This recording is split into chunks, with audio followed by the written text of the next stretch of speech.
करणार आहे मटकीची आमटी आणि भेंडीची भाजी। तेल गरम करत ठेवलेलं आहे, त्यात कांदा घालणार आहे।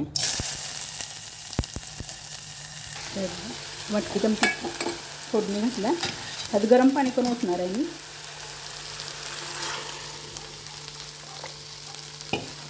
भेंडी चालल्या, भेंडी चिकट होऊ नये म्हणून मी दही घालते। तुम्ही काय घालता नक्की सांगा।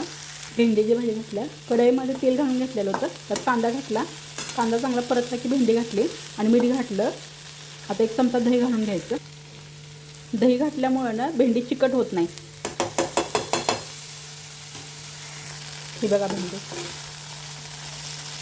अजिबात चिकट होत नाही, एकदा नक्की करून बघा। थोडं गरम पाणी ठेवलेलं आहे, भेंडीवर मी दही तूप हलवून लोणी हलवून घेतलेलं आहे, सॉरी दही हलवून घेतले। गरम पाणी घातल्यामुळे ना भांड्यात व्यवस्थित निघतं लोणी। भेंडीत मी तिखट मीठ घालून घेतलेलं आहे, थोडंसं कूट घालायचं।